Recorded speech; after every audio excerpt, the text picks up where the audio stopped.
Good morning, students. Today we will be starting our chapter, that is statistics. Okay. So,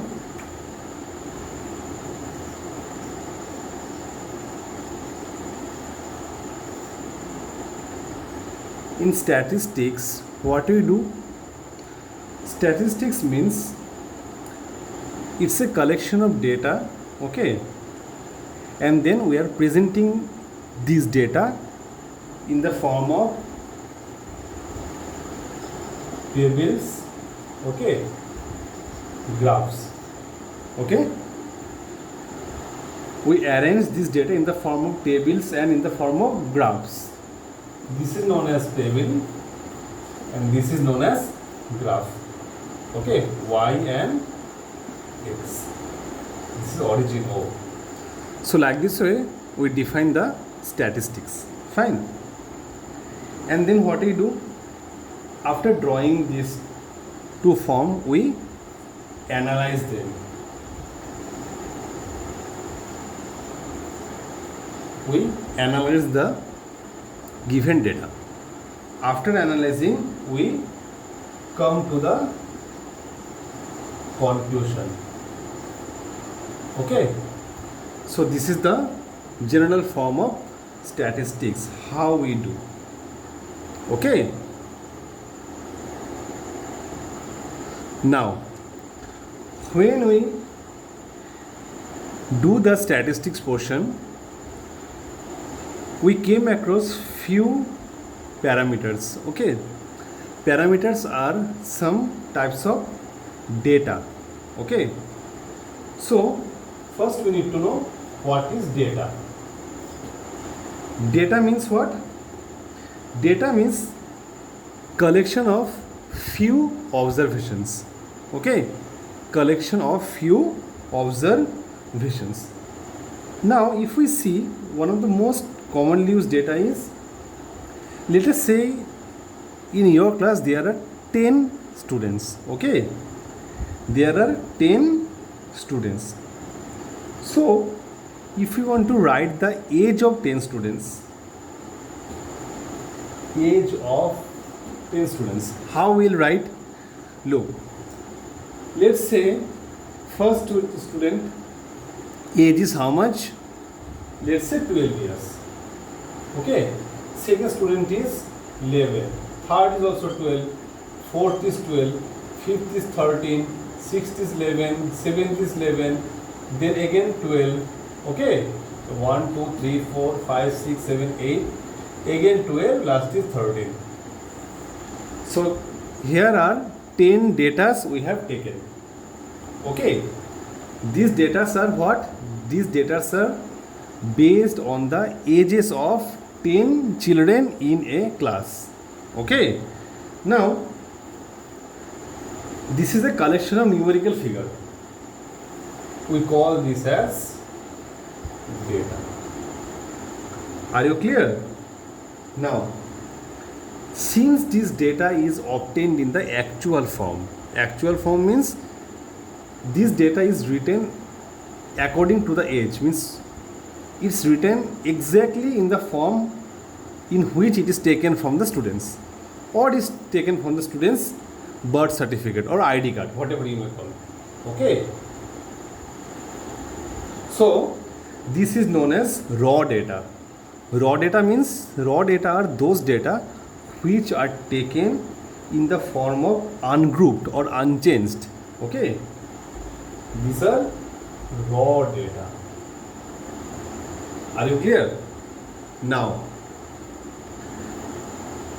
since this data is arranged in the form of an uneven order. Uneven order means it is neither ascending nor descending, right?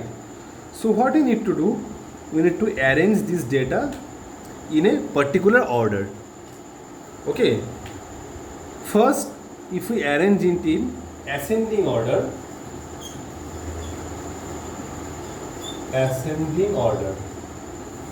okay. If we arrange this data in ascending order, what we will write? 11 comes how much? 11 is coming 1, 2, 3 times, right? So 11, 11, 11. Okay? 12 is coming how many times?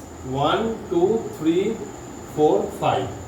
So 12, 12, 12, 12, 12. Okay? Again 13 is coming how many times? 1, 2. So 13, 13. Are you clear? Since we have arranged this data in the form of an order, that is ascending order, okay? Or if we arrange it in descending order. If we arrange this in descending order, then what will become? Exactly the opposite, right? Start from 13, it will end at 11. So, whenever any given set of data are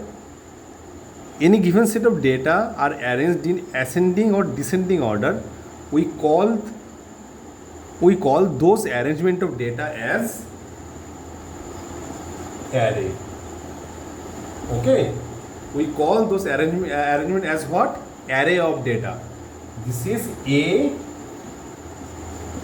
double R A Y.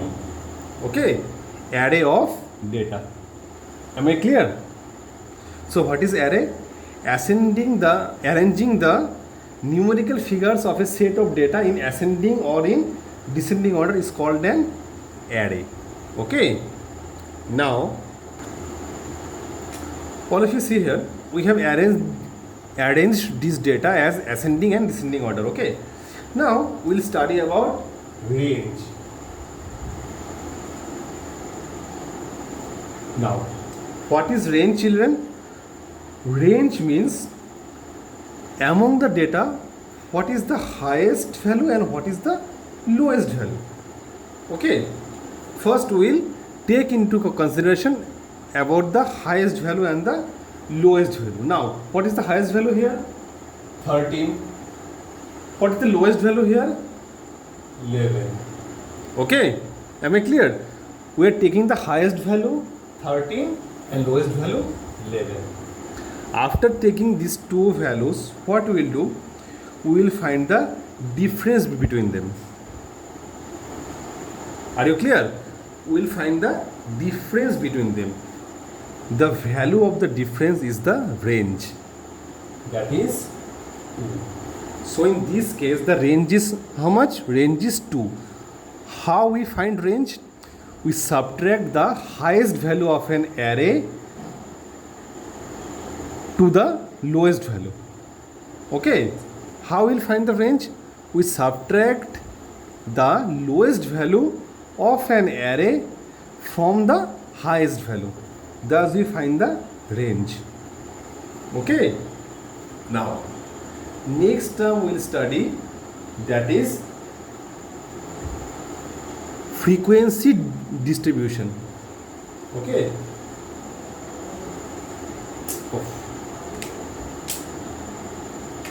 Next is frequency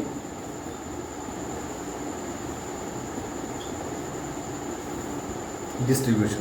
Now, what does frequency distribution means? Look, frequency means number of occurrence. Am I clear? Frequency means number of occurrence. What does it mean? We'll see that how many times a number is occurring in an array, or any data or any set of observation is occurring in an array. We'll see that. Okay. Now, for example, if we see example, let's find the frequency of 12.